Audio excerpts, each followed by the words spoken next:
Hello and welcome to the 137th episode of Fur, Fins, and Feathers. Today our guest is Mike Arruda, who lives with his partner Linda Fowler. They're both from Fall River and they breed champion Basset Hounds. Mike, again, welcome. Oh, I'm glad to be back, Brian. Back, and we're glad to have you. Very good. We have many things to discuss today. Tell us about your Basset. Well, This is Crème Brûlée.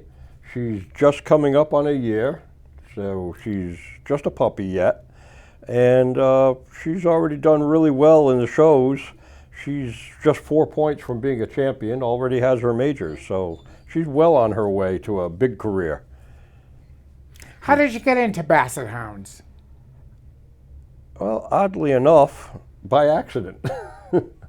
I happened to be away on a trip and saw some Basset Hound puppies for sale.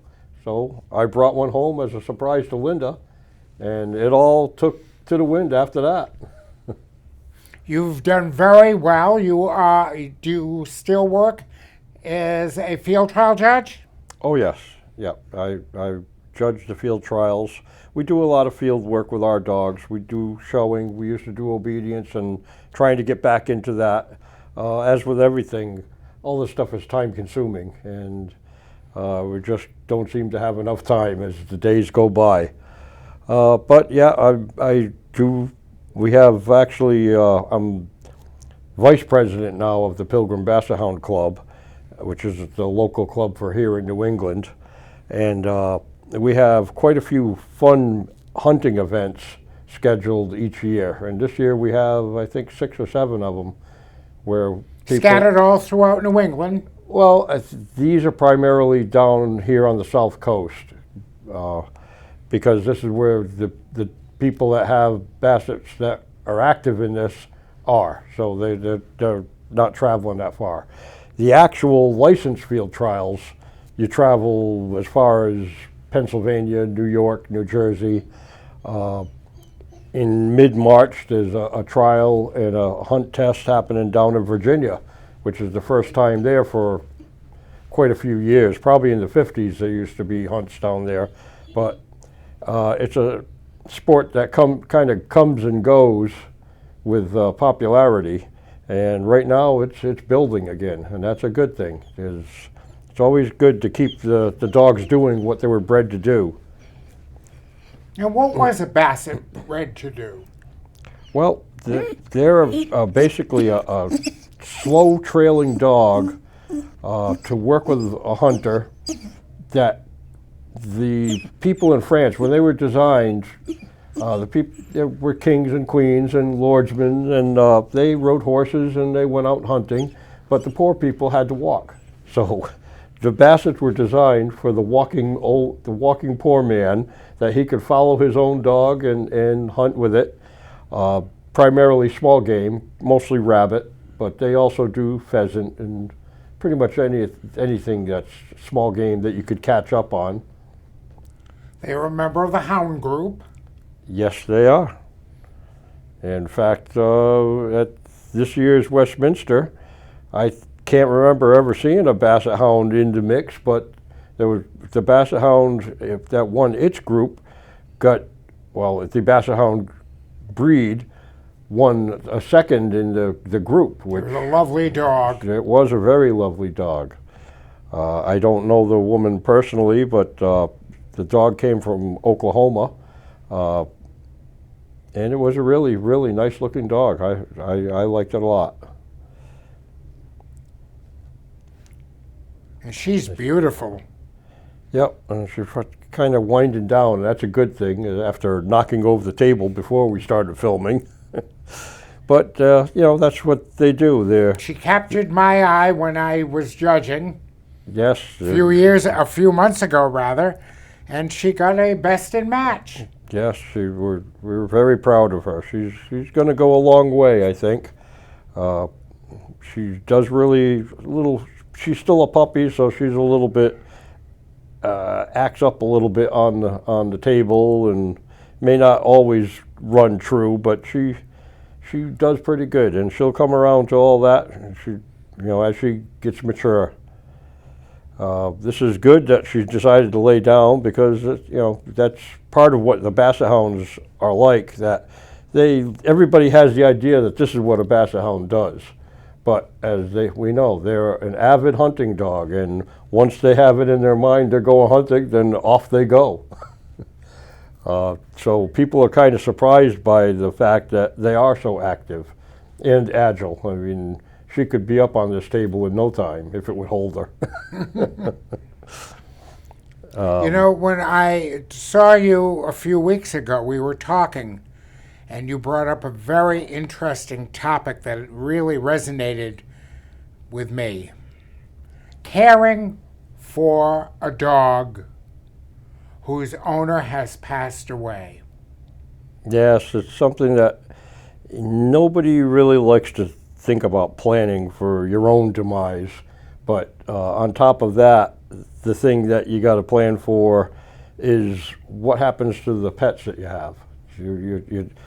It's really a thing that very often goes through the cracks. And I would say that most people have family that will take the pets that the people have, just because they've known the pet all their life. But it does occur, and probably a lot more in the show world, and the people that compete with their dogs because they have multiple dogs.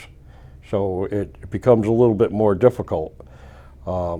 Recently, it really brought it to attention, and sadly, it's come to our attention a lot these last couple of years, is that when somebody that's a prominent breeder passes away, very often there were no plans for what will happen to the dogs. They'll all probably have fine homes. More than likely a rescue will take them, and but it's tough, because when, for instance, where she has come from was a prominent breeder in New York by the name of Brian Vizicay, who did wonders with dogs. Yes. He was very prominent. Yes. And showed beautiful dogs. Yes, he did. And we happened to buy a puppy from him 2 years ago, and unfortunately, it was a single puppy in that litter, and that was the last puppy he had, because he had a sudden heart attack and died in his chair with his dogs around him. So on the plus side of that is that the dogs got to see he had passed away, instead of just he's not here anymore, which is usually the case. That they take you off in an ambulance, the dogs don't know what happened, so they have no closure. But this happened, that they were with him when he went, and so they know what happened and they can deal with that. It's still pretty traumatic for a pet, just like it is for people. And it was very traumatic for you. Yes. But so it ended up, now, as I say, he was a pretty prominent breeder and had 17 dogs that were different ages. He had young ones. He's one that would keep his dogs till they die. So he had quite a few older ones. If they were ill, he didn't just toss them away. He kept them and kept them comfortable for as long as they would keep going. Always in excellent condition. Yep. So anyway, unfortunately, when he passed and we were contacted by the family, they could not find a will, which is bad enough, but it left all these dogs in limbo, because one of the things that happens is, with no provisions for them, there is no plan. Now, he has dogs that everybody would like to see their line continue, because he had such nice dogs. They want to see the line continue out in the show world and continue lineage to those dogs. It took a little while, and we worked with the AKC.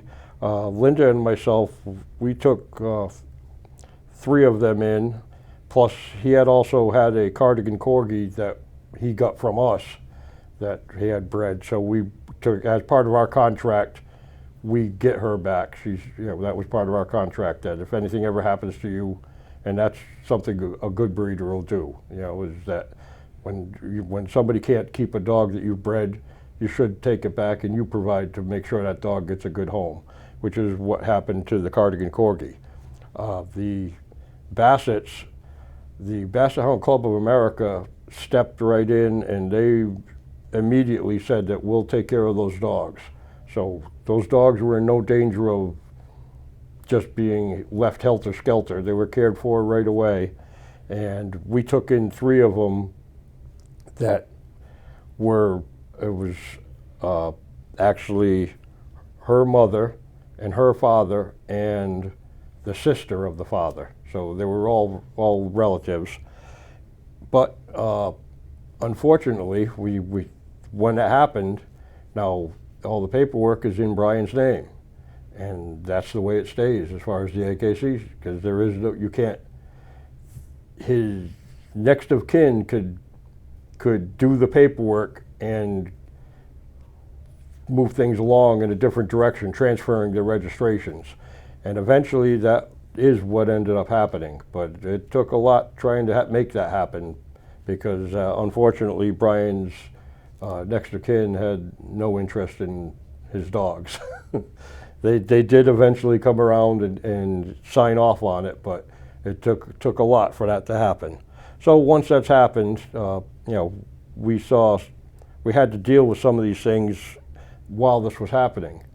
And one of the suggestions that the AKC made, and I think it's a very good one, is that when you have your registration paperwork, on the back is this place where you sign to transfer the dog to somebody else. They kind of suggest that if you sign it already, the paper's always in your hands, so this way if something happens to you, the dogs could be transferred to somebody else. That's a very good suggestion. It is, and unfortunately that also means whoever's going to get the dogs has that ability. So it solves the paperwork problem, but you're still not sure who that person's going to be. So it's still much better to actually have somebody that you know, that you trust, to put your dogs in the right hands. And that's becoming something a little bit more abundant. We have friends that have us as their second, that if anything happens to them, the dogs would come to us, with provisions that it's all done through a lawyer and it's a legal contract, and usually they put a stipend there to pay for the dog's care and welfare if that happens, and that's becoming a common thing. It's a good idea.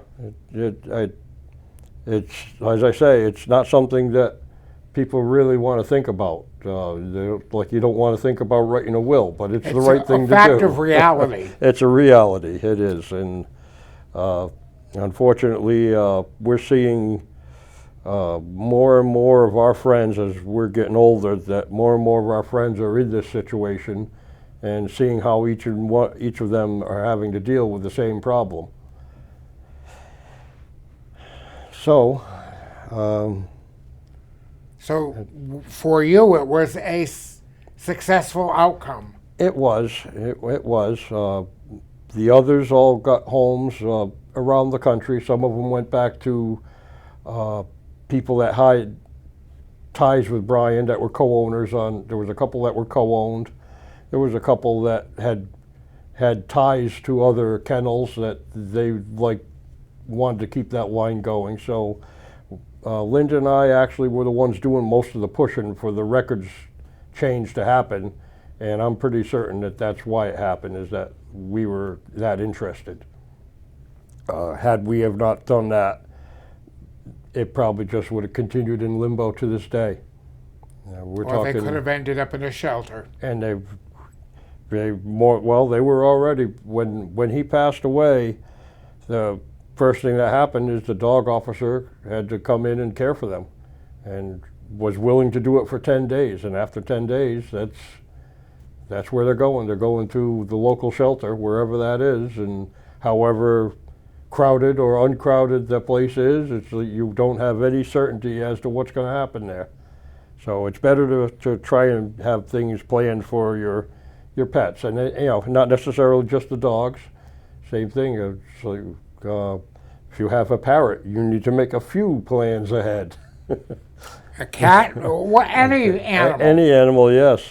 Even a tank of fish. Yep, absolutely, absolutely. It's as I say, most people, if it's a smaller pets, and most people, their families would take their pets just because it reminds them of the person that passed away. They kind of stick with that, but we'll always, think of Brian because we have now we carry his line for him. So where he left off, we'll keep it going forward. Was this dog from Brian's breeding? Well, she is from those two dogs that we brought into our household. We had bought the one puppy, and the last conversations we were having with him is that one puppy was so nice looking, he wanted to repeat the breeding. And how old was he? He was 72, I think. I'm going to be 71. 70. It was close to his birthday when he passed away. But and the signs were there. He had things, breathing heavy and sweating a lot. He had a lot of the signs that you probably have heart issues happening, and unfortunately, that's the way heart issues are, is they don't give you much warning when it happens.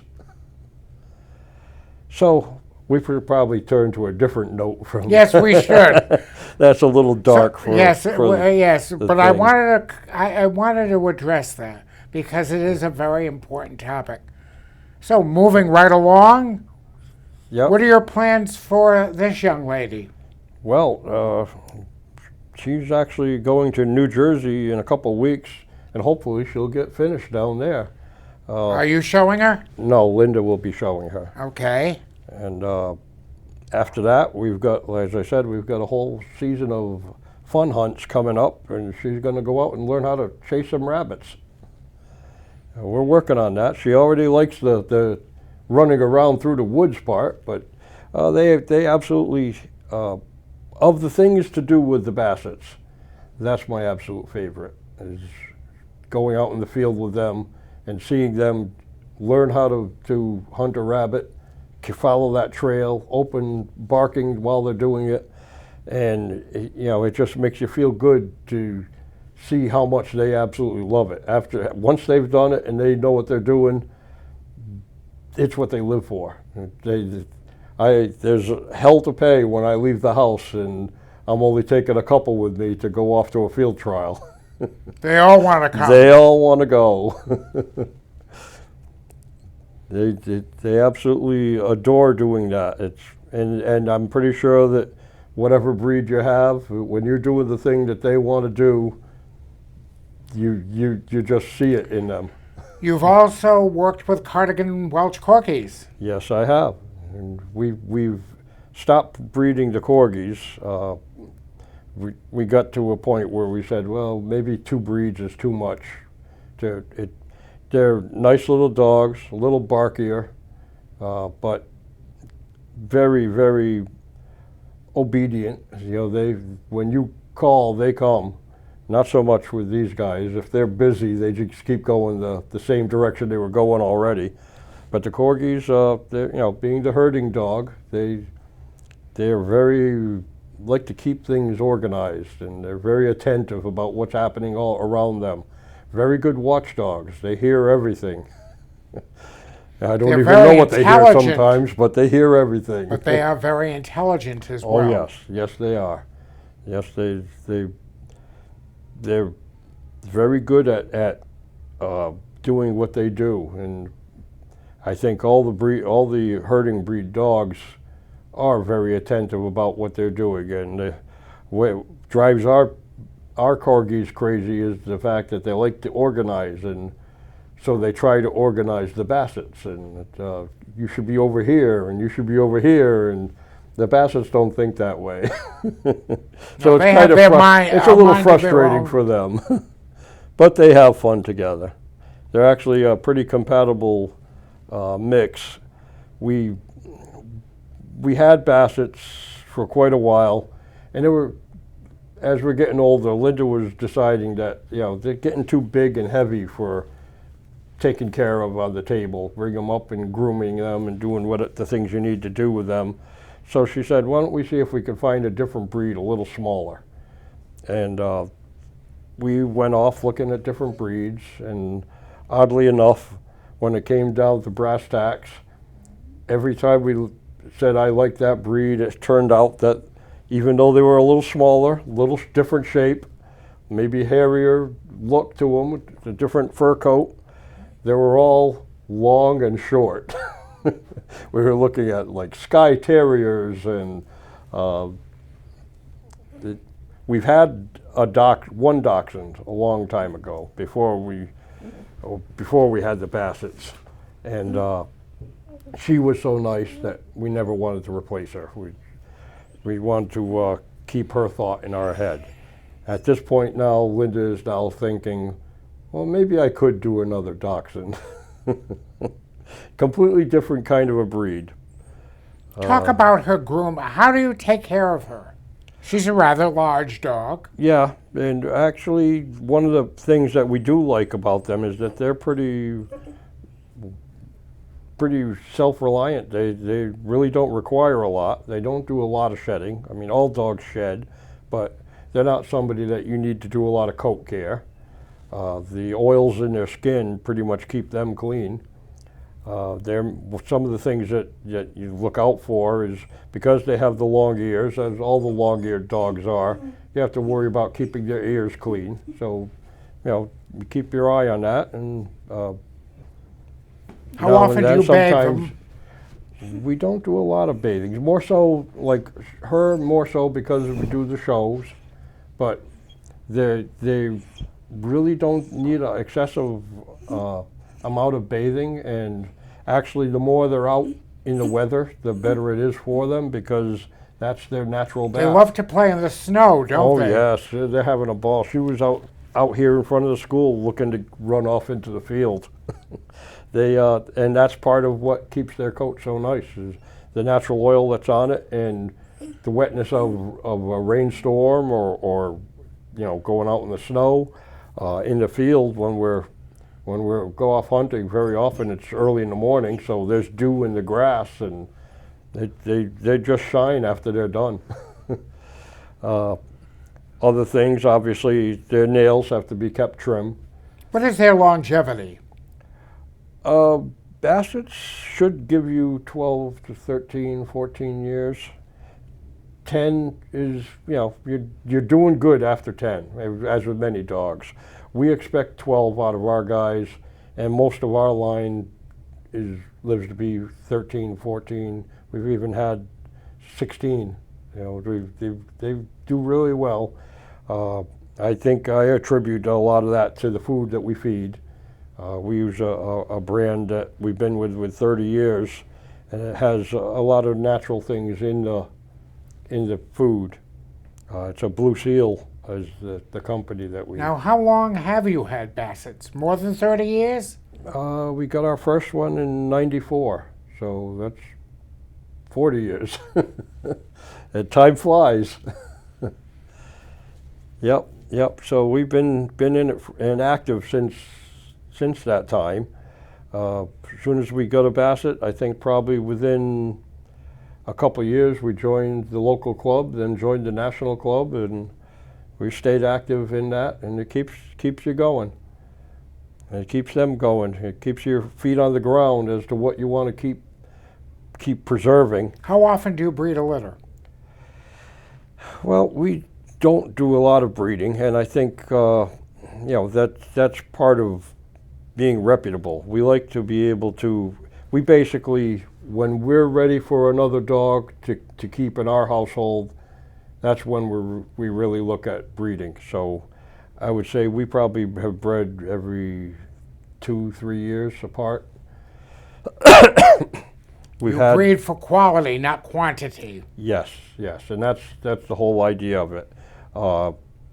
It's a whole nother topic, is talking about what a reputable breeder is, and you could probably have a whole show just on that. We could have many shows on that. Yes, but I mean, we strive to try to really stay true to what we need to keep our line improving. I mean, there's no perfect dog. They might be the best of dogs there are, but there's always a fault you can find if you're being honest with yourself. And that's the way we look at it. We look at what we breed, and we just always try to improve on what we have, and then the one out of a litter that we may have, we'll pick 2 out of that litter that will be down to brass tacks, and when the other puppies that we know, we want them to go to a home while they're a puppy.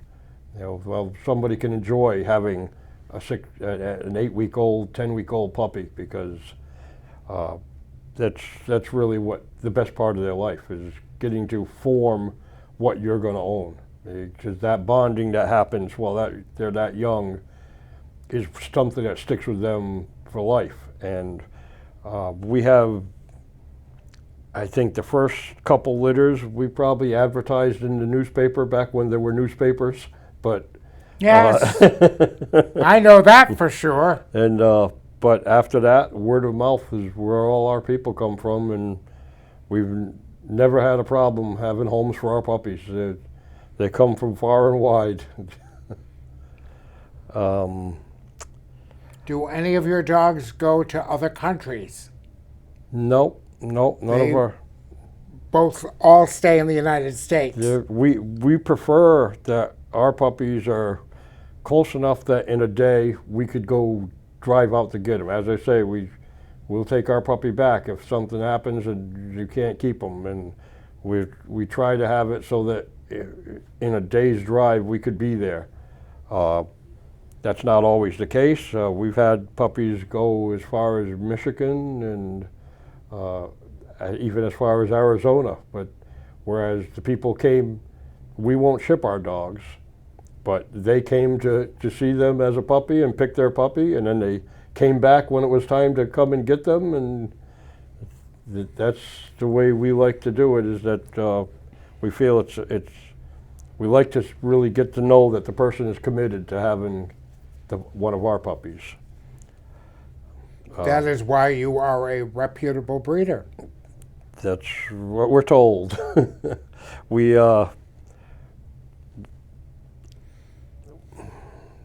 really try to treat the people fairly and treat the puppies fairly.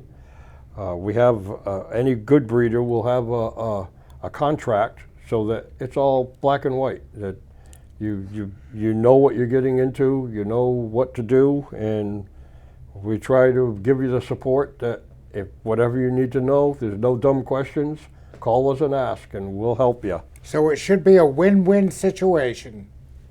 Yes. I am being told that we are ready to wrap up. Okay. Again, it was great to see you, Mike, and we'll have you again.